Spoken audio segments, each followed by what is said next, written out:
बिस्मिल्लाहिर्रहमानिर्रहीम।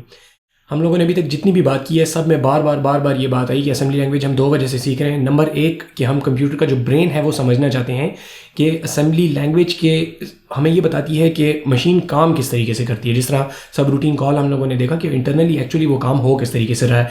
हमें स्टैक की समझ आई, मेमोरी मैनेजमेंट की समझ आई, मेमोरी कैसे मैनेज करनी है क्या नहीं करनी। ये सारी बातें जो हैं एक एस्पेक्ट है असेंबली लैंग्वेज को सीखने का। दूसरी चीज़ जो कि अगेन रिपीटेडली हम करते रहे वो ये कि असेंबली लैंग्वेज का जो कोड आप लिखते हैं दैट इज़ एक्सट्रीमली एफिशिएंट, क्योंकि उसमें एग्जैक्टली वही इंस्ट्रक्शंस एग्जीक्यूट होती हैं मशीन के ऊपर जाके जो कि आपने लिखी हैं। एक्स्ट्रा चेक्स नहीं है, कोई एक्स्ट्रा काम नहीं है, तो जो काम आपने कहा है सिर्फ वही होगा। तो it's going to be very fast provided you know what you doing. ठीक हो गया जी। गेम डेवलपमेंट की एक एग्जांपल देता हूँ कि गेम्स के अंदर अगर आपको कोई हाई रिफ्रेश रेट चाहिए तो उसके अंदर आप उसको इस्तेमाल करेंगे। ठीक है, फ्रेम्स पर सेकंड आपको ज़्यादा चाहिए। इस तरीके से मशीन लर्निंग वगैरह की साइड पे बहुत सारी डोमेन्स के अंदर आपके पास असेंबली लैंग्वेज का कोड जो होता है वो इस्तेमाल इस वजह से किया जाता है because it provides you high performance computing.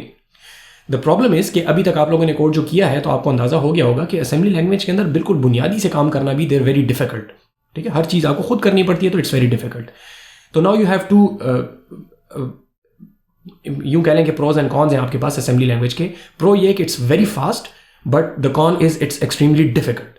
ठीक है जी, डिफिकल्ट सीखने के लिहाज से नहीं, जब आप कोड कर रहे हैं अगर आपको असेंबली लैंग्वेज आती है उस वक्त जब आप कोड कर रहे हैं तो उसके अंदर बग्स आने के चांसेस बहुत ज़्यादा है। एक रजिस्टर आपने डी की जगह बी लिख दिया, बग आ गया उसके अंदर। ठीक है जी। So when you are writing a very large software, ठीक है, गेम जो है इट्स अ ह्यूज सॉफ्टवेयर, अगर आप उसके अंदर लिख रहे हैं, ग्राफिक्स होते हैं, एनिमेशंस होती हैं, बहुत सारी चीज़ें होती हैं उसके अंदर। तो बहुत सारे पोर्शंस इस तरह के होते हैं जिनके अंदर you don't need high performance computing. जिस तरीके से आपके पास जो इनिशियल स्क्रीन्स होती है ना जिसके अंदर आप सिलेक्ट करते हैं, प्लेयर सेलेक्ट करते हैं, गाड़ियाँ हैं तो गाड़ियाँ सेलेक्ट करते हैं, उनके ऊपर कलर्स लगाते हैं, इस किस्म की चीज़ें होती हैं जिनके अंदर आपको बहुत ज़्यादा हाई परफॉर्मेंस नहीं चाहिए। ठीक है, वो तो इन गेम आपको बहुत ज़्यादा हाई परफॉर्मेंस चाहिए। इस तरीके से मशीन लर्निंग है तो डाटा के लोड वगैरह करने में वहाँ पर आपको हाई परफॉर्मेंस CPU के साइड से नहीं चाहिए होती, एक्चुअल कंप्यूटेशन के ऊपर आपको बहुत ज़्यादा परफॉर्मेंस चाहिए होती है। तो ये दो एस्पेक्ट्स आपके पास होते हैं किसी भी सॉफ्टवेयर के, जिसके अंदर आपको एक पोर्शन वो होता है in which you need to have bug free code, और दूसरा वो पोर्शन होता है जिसके अंदर you need bug free code but you also need very high performance.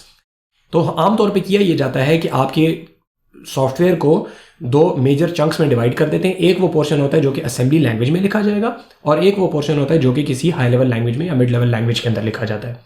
फ़ायदा उससे ये होता है कि आपके पास ये जो हाई लेवल लैंग्वेज है आपके पास, फॉर इंस्टेंस पाइथन में आप कर रहे हैं, जावा में कर रहे हैं, C++ में कर रहे हैं, मिड लेवल लैंग्वेज में, वहाँ पे अगर आप काम कर रहे हैं तो इट प्रोवाइड्स यू सपोर्ट। आप बहुत सारे काम बड़ी आसानी से कर सकते हैं। कुछ जगह इस तरह की होंगी जिसके अंदर ये लैंग्वेजेस फिर आपके लिए स्लो होंगी, आपको उससे ज़्यादा परफॉर्मेंस चाहिए, तो आप क्या करेंगे, उतना पोर्शन, सिर्फ पूरे सॉफ्टवेयर में से उतना छोटा सा पोर्शन जिसके अंदर आपको बहुत हाई परफॉर्मेंस कंप्यूटिंग चाहिए। मिसाल के तौर पर मशीन लर्निंग में you do everything on a high level language, सारा कुछ वहाँ पे करेंगे, ग्राफ्स बनाना वगैरह वगैरह सब कुछ वहाँ पे होगा। सिर्फ जो आपके पास मैट्रिक्स मल्टीप्लिकेशन है वो आप ले जाएंगे असेंबली लैंग्वेज के अंदर। ठीक है जी। तो तरीकाकार ये होता है कि आपके पास एक पोर्शन, यू कह लें एक मॉड्यूल ऑफ द प्रोग्राम जो है that is going to be written in assembly language, और बाकी सारे का सारा software is going to be written in a high level language. तो उसके लिए आप क्या करते हैं, असेंबली का कोड अलग होगा और आपके पास हाई लेवल प्रोग्रामिंग का कोड अलग होगा। दो मेजर फायदे होते हैं। एक तो आपको ये पता चल गया कि असेंबली लैंग्वेज के अंदर आप सिर्फ वो काम करेंगे विच इज़ एसेंशियल, जिसमें हाई परफॉर्मेंस चाहिए वो असेंबली में करेंगे, बाकी असेंबली में नहीं करेंगे ताकि बग्स ना आए। मिसाल के तौर पे अगर आपने एक ग्राफ ड्रॉ करना है ना असेंबली लैंग्वेज में, बिल्कुल बड़ा फर्क हो जाएगा वो काम करने में। पाइथन में आपके 5 मिनट लगेंगे। ठीक है जी, एक बेनिफिट ये हो गया। दूसरा बेनिफिट ये हो गया कि आप असेंबली लैंग्वेज का जब प्रोग्रामर कोई कंपनी हायर करती है तो वो that person is extremely expensive. ठीक है जी, उसकी पे बहुत ज़्यादा होगी, सैलरी बहुत हाई होगी उसकी, because that is a very detailed skilled. सही है, तो उस बंदे को सिर्फ आप वो काम देंगे जो कि उसके बगैर नहीं हो सकता। ठीक है जी। तो ये आपकी टीम अलग हो जाएगी जो कि हाई परफॉर्मेंस कंप्यूटिंग पे काम करेगी, और वो टीम अलग हो जाएगी जो कि मिसाल के तौर पे यूज़र इंटरफेस वगैरह और उन चीज़ों के ऊपर काम करेगी। तो टिपिकली आपके पास असेंबली लैंग्वेज का कोड, हाई परफॉर्मेंस कंप्यूटिंग जो होती है वो एक अलग से लिखा जाता है, एक छोटा सा मॉड्यूल, और फिर हाई लेवल लैंग्वेज से उसको कॉल किया जाता है। मिसाल के तौर पे यहाँ पे आपने मैट्रिक्स मल्टीप्लिकेशन का फंक्शन लिख लिया, यहाँ पे आप अपने ग्राफ्स वगैरह, डाटा लोडिंग वगैरह सारा कुछ आपने लिखा, और सिर्फ मैट्रिक्स मल्टीप्लिकेशन का कोड इसको भिजवाया जाता है कि भाई ये डाटा पकड़ो, इसको मल्टीप्लाई करो। जब वो मल्टीप्लाई कर देता है तो आपको वापस भेज देता है वो। ठीक है जी। तो ये बड़ा सारा जो सिनारियो है इसको हम यहाँ पे सिमुलेट करना चाह रहे हैं। हम ऑब्वियसली थोड़ा सा सिंपल केस करेंगे कि हम असेंबली के अंदर एक फंक्शन लिखेंगे जो कि एक पैरामीटर लेगा, उस पैरामीटर को इंक्रीमेंट करके वापस भेजेगा। ठीक है। लेकिन असल में तो कॉल और रिटर्न हम देखना चाह रहे हैं ना, बाकी तो यहाँ पे जो कुछ भी हो रहा है वो आप असेंबली में आपको ऑलरेडी करना होता है। सो हम ये देखेंगे कि यहाँ से एक पैरामीटर हाई लेवल लैंग्वेज से सी की एग्जांपल हम लेंगे कि सी से आप कोई वैल्यू असेंबली के सब रूटीन को कैसे भेजेंगे, और असेंबली का सब रूटीन कोई भी यहाँ पे काम करेगा और उसके बाद यहाँ से आपको एक वैल्यू वापस भेजेगा। ये आज के लेक्चर में हम करना चाह रहे हैं, ठीक है जी। इसको कहा जाता है इंटरफेसिंग विद असेंबली लैंग्वेज, या यूं कहा जाता है इसको कि इंटीग्रेटिंग असेंबली एंड सी, या यूं कहते हैं कि कॉलिंग असेंबली फ्रॉम सी, ठीक है जी। तो ये काम हम आज के उसमें करना चाह रहे हैं। बेसिक सा एक सब रूटीन हम पहले असेंबली में लिखेंगे जो कि आपको नजर आ रहा है, और उस सब रूटीन को फिर हम कॉल करेंगे सी के कोड से, ठीक है जी। तो कोड को देखें, कोड से समझेंगे। हम लोग काम करेंगे 64 बिट के ऊपर। अब you can do 32 bit as well, लेकिन अब हम रियल वर्ल्ड के सिनारियो को चूंकि देख रहे हैं तो यहाँ पे हम अपने यूबंटू के ऊपर काम करेंगे, डॉस बॉक्स में काम नहीं करेंगे। सो यहाँ पे आप देख लें, उसी तरीके से थोड़ा सा रिकॉल करेंगे जो 32 बिट वाला कोड हमने किया था। It's almost the same thing. हमने डाटा का एक सेक्शन डिफाइंड किया जिसके अंदर हमारे पास एक स्ट्रिंग है, हेलो फ्रॉम असेंबली लैंग्वेज। तो जब हम सी से कॉल करेंगे तो हम यहाँ पे इसको आउटपुट भी करेंगे, ठीक है, जस्ट टू शो कि असेंबली लैंग्वेज का फंक्शन जो है वो कॉल हो रहा है, ठीक हो गया। हमारे पास सेक्शन डॉट टेक्स्ट है, ठीक है जी।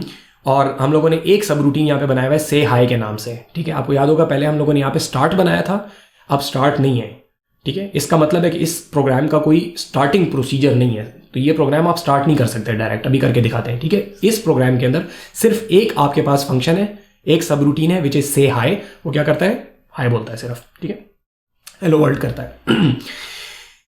इसके अंदर आप आगे देखें, नीचे कोई मेन वगैरह नहीं है, कुछ भी नहीं है, यही एक सब रूटीन है, ठीक है। तो इसको देख लें, ये क्या करता है, जब भी आपको कोई पैरामीटर भेजा जाता है, ठीक है, तो जीसीसी जो आपके पास कंपाइलर है C++ का, जो कि हम यहाँ पे इस्तेमाल करें, डिफरेंट उसके ऊपर डिफरेंट डिपेंड करता है। नॉर्मली आपके पास ये है कि if you have a small number of parameters, तो आपके पास उन पैरामीटर्स को जीसीसी कहाँ पे रखेगा? खुद। ये काम हम नहीं करेंगे, जीसीसी करेगा, कंपाइलर जो है। जब हम सी का कोड लिखेंगे, वहाँ पे एक फंक्शन जब हम कॉल करेंगे, इस फंक्शन को से हाई को जब हम कॉल करेंगे, वो दिखाता हूँ अभी थोड़ी देर में, तो उसको एक पैरामीटर जो भेजा जाएगा वो जाएगा हमारे RDI रजिस्टर के अंदर, ठीक है। सो दिस DI इज, जो हमारे पास DI रजिस्टर होता है उसका 64 बिट इक्विवेलेंट, 32 बिट EDI हो गया, 64 बिट RDI हो गया, ठीक है। DI का जो रजिस्टर है आपके पास, RDI के अंदर वो एक पैरामीटर डाला जाएगा, तो हम वहां से भिजवाएंगे 5 आएगा RDI के अंदर, ठीक है। हमने चूंकि इसके ऊपर ऑपरेशन करना है तो हम उसको मूव कर लेंगे RAX के ऊपर, ठीक है। और RAX को हम कर देंगे पुश, क्योंकि कुछ हम हाई वाई करने के बाद फिर इसके अंदर वैल्यू एक इंक्रीमेंट करके वापस भेजेंगे, ठीक है। तो जो नॉर्मल हमारे पास तरीका होता है कि हम अपनी कोई भी वैल्यू अगर थोड़ी देर के लिए सेव करना चाहते हैं, हम उसको स्टैक पे रख देते हैं, ठीक है। सो इसके अंदर लॉजिक फिलहाल कोई नई नहीं है। RDI में हमें वैल्यू रिसीव हुई, उसको हमने स्टैक के ऊपर रख दिया फिलहाल, ठीक है, चला गया। अब हमने क्या किया, यहाँ पे ये वही फंक्शन इंटरप्ट है, सिस्टम कॉल है, जिसके जरिए से हम हेलो वर्ल्ड को आउटपुट करते हैं। ये हम लोगों ने पहले किया था, वहाँ पे जाके देख सकते हैं आप लोग। बेसिकली EX में हम रखते हैं हमने क्या करना है, हमने राइट करना है और किस जगह पे आउटपुट करना है, स्टैंडर्ड आउटपुट के ऊपर करना है, क्या चीज़ आउटपुट करनी है, हेलो लेंथ और उसकी हेलो स्ट्रिंग, और उसकी लेंथ कितनी है हेलो लेंथ के अंदर। ये करके जब आप int 80h करेंगे तो आपका इंटरप्ट जो है वो कॉल हो जाएगा और आपके कंसोल के ऊपर ये राइटिंग हो जाएगी, ठीक हो गया, राइटिंग हो गई। अब हमने करना क्या है कि वो जो नंबर हमें 5 भेजा गया था, 5 को हमने करना है इंक्रीमेंट। हमने पॉप किया RAX को, RAX again is 64 bit equivalent of AX, तो AX EX RAX, ठीक है। RAX में हमने पॉप किया और हमने फिर उसको कर दिया इंक्रीमेंट, ठीक है। तो 5 आया था, स्टैक पे गया था, स्टैक से वापस RAX पे आया, 5 से 6 हो गया जी। अब यहां से देखिए हमने सीधा कर दिया रेट, ठीक है जी। पहले तो इसका जो पैरामीटर था चूंकि रजिस्टर में आया था, स्टैक पे नहीं आया था, तो हमें रेट n करने की जरूरत नहीं है, हमने सिर्फ रेट किया, ठीक है। दूसरी बात ये देखें कि हमने यहाँ पे कोई रिटर्न टाइप का काम नहीं किया। तो ये लास्ट लेक्चर में हम लोगों ने यही बात की थी कि आपके पास EAX रजिस्टर जो है वो आमतौर पे इस्तेमाल किया जाता है रिटर्न वैल्यू के लिए। तो यहाँ पे 64 बिट में दैट इज RAX। तो हमारे ये सब रूटीन जो रिटर्न वैल्यू भेज रहा है वो उस बंदे को पता है, GCC इसी कन्वेंशन पे काम करता है कि RAX के अंदर 64 बिट के अंदर आपके पास रिटर्न वैल्यू पड़ी होगी। इस फंक्शन को एक दफा दोबारा देख लें, जो वैल्यू रिसीव हुई उसको इसने अपने पास रख लिया, ठीक है। आप इसके ऊपर कोई ऑपरेशन भी कर सकते हैं बाद में। एक हमने हेलो वर्ल्ड आउटपुट कर दिया कि पता चले कि फंक्शन कॉल हुआ है, ये इंटरप्ट तक। फिर हम लोगों ने RAX वापस लाया, उसको इंक्रीमेंट किया, 6 हो गया और हमने यहाँ से इस फंक्शन को रेट कर दिया। तो ये रेट जब होगा तो वहां पे कॉलर जो है GCC, उसने हमारे असेंबली के कोड को इस तरीके से जनरेट किया होगा कि ये चीज़ ऑटोमेटिकली वहां पे रिटर्न वैल्यू में मिल जाएगी। सी का कोड दिखाता हूं मैं आपको थोड़ी देर में, लेकिन इस असेंबली को कंपाइल करते हैं। यहाँ पे कंपाइलेशन की कमांड भी लिखी हुई है। So we are going to compile this, और देखें इसको कंपाइल कर असेंबल करेंगे, इसको असेंबल करने के बाद अगर आप इसको रन करने की कोशिश करें, ठीक है, ये .o फाइल हमने बनाई है, इसको अगर आप रन करने की कोशिश करें तो आपको देखें क्या कहेगा कि एग्जैक्ट फॉर्मेट का एरर है। क्यों? क्योंकि ELF फॉर्मेट जो है वो आपको कहता है कि आपका स्टार्टिंग पॉइंट जो है आपके पास होना चाहिए, कोई अंडरस्कोर स्टार्ट नामी जो फंक्शन है आपके पास वो होना चाहिए, जो कि हमारे प्रोग्राम में नहीं है, जिसका मतलब है इस प्रोग्राम को हम डायरेक्टली कॉल नहीं कर सकते। Some other program has to call this function. तो तरीकाकार क्या होगा कि अभी हम एक C का कोड लिखेंगे, C के कोड को कंपाइल करेंगे तो उससे भी कोई मशीन कोड बनेगा। उस मशीन कोड को और इस मशीन कोड को, ये जो O की फाइल हमारे पास है, इन दोनों मशीन कोड्स को मिलाकर हम एक एग्जीक्यूटेबल बनाएंगे। तो इस तरह होगा कि ये मशीन कोड और उसके ऊपर ये मशीन कोड दोनों मिलकर क्या चीज बनाएंगे, आपके पास एक प्रोग्राम बनेगा। तो वो जो स्टार्ट वाला फंक्शन है वो उस कोड से आएगा, आपके पास वहां से आ जाएगा स्टार्ट, वो अपनी एग्जीक्यूशन शुरू करेगा और यहां पे इस सब रूटीन को वो कॉल करेगा। ठीक है जी, कोड देखते हैं जरा बेहतर समझ आएगी। फिलहाल इसके अंदर आपके पास स्टार्टिंग पॉइंट कोई नहीं है। ओके, C का code, it's a fairly simple hello world program. हमने stdio किया। By the way this is C code not C++ code. ठीक है जी, कोई मेजर फर्क नहीं है, वहां पे भी इस तरीके से होता है, लेकिन हम C का कोड कर रहे हैं। यहाँ पे आप लोगों को याद होगा कि जब भी आप कोई प्रोसीजर कॉल करते हैं तो आप उसका ऊपर प्रोटोटाइप देते हैं, अगर आपने नीचे कहीं पे डिफाइन किया हुआ है। तो यहाँ पे तो ये से हाई का फंक्शन नीचे क्या इस पूरे कोड में है ही नहीं, C के कोड में है ही नहीं तरह से। तो C के जो तरीकाकार है, ये नया कीवर्ड है, आप लोगों ने पहले C में भी नहीं देखा होगा, दिस इज एक्सटर्न। एक्सटर्न का मतलब है कि जब आप इस प्रोग्राम को कंपाइल करेंगे तो ये समझ लें, या आप असेंबलर को कंपाइलर को बता रहे हैं, C के कंपाइलर को, कि से हाई नामी फंक्शन आपको नहीं मिलेगा। Don't worry about it. जब मैं इसको एग्जीक्यूटेबल बनाऊंगा तो मैं इसको लिंक करूंगा किसी ऐसी लाइब्रेरी के साथ, किसी ऐसे एग्जीक्यूटेबल के साथ, किसी ऐसे कोड के साथ, मशीन कोड के साथ, जिसके अंदर से हाई नामी फंक्शन होगा।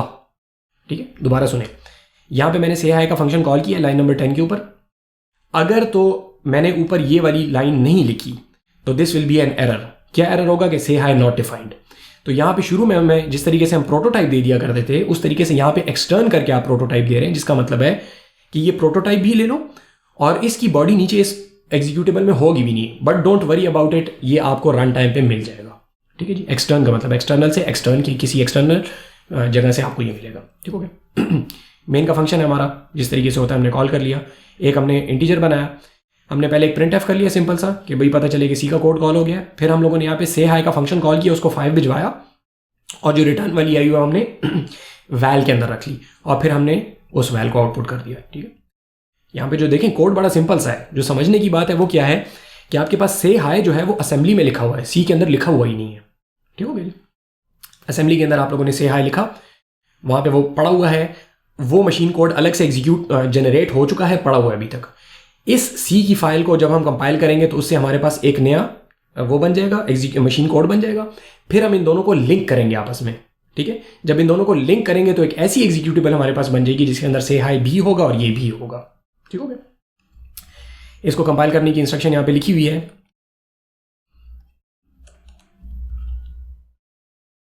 सो एसेंशियली हम क्या कर रहे हैं, इसको देखें जरा। हम GCC से इसको कंपाइल कर रहे हैं। अगर आप लोगों ने पहले C++ के अंदर ये नहीं देखा हुआ तो इट्स सिंपली वो जो आप कंपाइलेशन करते हैं विजुअल स्टूडियो वगैरह में कहीं पे भी, GCC से हम इसको कंपाइल कर रहे हैं। इस NoPy को थोड़ी देर के लिए छोड़ दें। हम इसको कह रहे हैं कि सोर्स कोड पकड़ो, ये रहा C का कोड। ठीक है, ये .c की फाइल प्लस ये ऑब्जेक्ट फाइल भी ले लो। ठीक है जी, C0901.asm, ये जो मैंने फाइल यहाँ पे जनरेट की थी। ठीक है, ये इसके अंदर ASM होना जरूरी नहीं है, मैंने नाम में इसलिए लिखा है ताकि आपको पता चले कि असेंबली वाली फाइल है। ठीक है, दिस कैन बी xyz.o। तो ये xyz.o पकड़ लो, ये C का सोर्स पकड़ लो और आउटपुट फाइल जो जनरेट करो उसका नाम होगा हेलो। ठीक है, -o से हेलो। पीछे चीज रहेगी NoPy। This is slightly dependent on the operating system. Basically ये this is for do not create a position independent code, which means position dependent code generate करो। होता ये है कि आपके पास ये जो O फाइल मैंने असेंबली से बनाई है, ठीक है, इसको हम कहते हैं लाइब्रेरी। ये एक लाइब्रेरी ऑफ फंक्शन है जिसको आप कॉल कर सकते हैं। ठीक है, आप लोगों को पता है लाइब्रेरी किस तरह होती है। आमतौर पे ये लाइब्रेरी किसी एक जगह पे रखी जाती है एंड इट्स पोजीशन इंडिपेंडेंट। आपका कोई भी प्रोग्राम इसको कॉल कर सकता है रिगार्डलेस ऑफ कि ये मेमोरी में कहाँ पे पड़ी हुई है, बट उसके लिए यहाँ पे आपको कुछ एक्स्ट्रा काम करना पड़ता है। लिहाजा मैंने इसको कह दिया कि पोजीशन इंडिपेंडेंट कोड मत जनरेट करो ताकि कोड में आपको जरा साफ सुथरा दिखा सकूँ। ठीक है, it's not that important at the moment, लेकिन चूंकि ये यहाँ पे NoPy लिखा हुआ है, इसके बगैर कंपाइलेशन आपको एरर देगी। ठीक है, so you need to do that. ये समझ नहीं आती तो खैर है, position independent code is not our concern at the moment. जो बिग पिक्चर है उसको समझें। ठीक है, ये हमने कंपाइल कर लिया। अब जब मैं इसको कहता हूँ कि हेलो को रन करो, ./hello फ्रॉम सी, वहाँ पे गया, असेंबली का कोड एग्जीक्यूट हुआ, वहाँ पे हेलो फ्रॉम ASM हुआ और उसने वैल्यू वापस भेजी 5 को इंक्रीमेंट करके 6, जो कि सी से आउटपुट हुआ है। तो ये कोड आउटपुट हुआ है सी से, ये लाइन आउटपुट हुई है असेंबली के कोड से, और ये वाली लाइन आउटपुट हुई है आपके पास अगेन सी के कोड से। ठीक है, एक नज़र दोबारा यहाँ पे जाके कोड को देखें। सो यू हैव एक्सटर्न, ये समझने की जरूरत है कि एक्सटर्न का क्या मतलब है। इसका मतलब है से हाई का फंक्शन इस कोड में नहीं है, कहीं और है। You have the call to say hi, ठीक है, कोड में यहाँ पे से हाई नहीं लिखा हुआ, लेकिन ये कहाँ से इसके पास आएगा, जब आप यहाँ पे जाके इसको कंपाइल करते वक्त ये दोनों चीज़ें बताएंगे तो वो एक्सटर्न और आपका GCC जाके खुद ढूंढेगा कि ये से हाई कहीं ना कहीं पे अवेलेबल है कि नहीं है, उसकी वजह से ये काम कर जाएगा। ठीक, आपने उसको कॉल भिजवाई, ये से हाई जब आप कॉल करेंगे तो आपके पास इस जगह पे कॉल पहुंचेगी, RDI के अंदर 5 पड़ा होगा जिसको हमने RAX के अंदर मूव कर लिया। ठीक, फिर आपने ये आउटपुट किया, फिर आपने RAX को इंक्रीमेंट करके आप वापस चले गए। वैल्यू रिटर्न कहाँ की है? वैल्यू रिटर्न बाय कन्वेंशन यही होती है, GCC की कन्वेंशन है कि आपके पास RAX के अंदर 64 बिट के अंदर जो वैल्यू पड़ी होगी फंक्शन से वापस आने के बाद, that is the return value. तो वो रिटर्न वैल्यू उठा के ऑटोमेटिकली GCC इस तरीके से कोड जनरेट करता है कि वो इस वैल के अंदर डाल दिया जाएगा और उसको फिर आपने यहाँ पे आउटपुट कर लिया। ठीक है, कॉन्सेप्ट बिल्कुल सिंपल सा है, बहुत छोटा सा है। If you try to do this on your own तो यहाँ पे इसमें बहुत सारे मसले होते हैं। ठीक है, जिस तरह ये नो पाई वाला मसला जो है, इस तरीके से और बहुत सारे मसले होते हैं, रजिस्टर्स वगैरह के इश्यूज होते हैं। You have to look up a lot of things. तो ये चीज़ आपको खुद बता दी मैंने कि now you have the capacity to write almost all the codes in a high level language, C++ वगैरह में, या इवन पाइथन वगैरह के अंदर। वहाँ से आप असेंबली को कॉल कर सकते हैं, असेंबली से आगे पाइथन से आप सी को कॉल कर सकते हैं और सी से आगे आप असेंबली को कॉल कर सकते हैं। So the thing is now you have the capacity to write very complicated softwares in assembly language. How? You write the portion which needs high performance computing in assembly. You write everything else in a high level language and you call from high level language to assembly. You send a call to assembly from high level language और आपके पास assembly की सारी strength भी आपको मिल गई। और assembly का जो एक कॉन था कि उसके अंदर बहुत सारे काम करना जो है वो मुश्किल होता था, टाइम कंज्यूमिंग होता था, वो भी आपने रिजॉल्व कर लिया। This is how assembly is typically used in the real world. ठीक है जी, इस कोड को एग्जीक्यूट करें, it's simple piece of code, लेकिन इसको रन करें and make sure that you understand each and every line. ठीक है जी, किसी एक भी लाइन की अगर समझ नहीं आती तो क्वेश्चंस वगैरह पोस्ट करें ताकि ये बात आपको अच्छे तरीके से समझ आ जाए।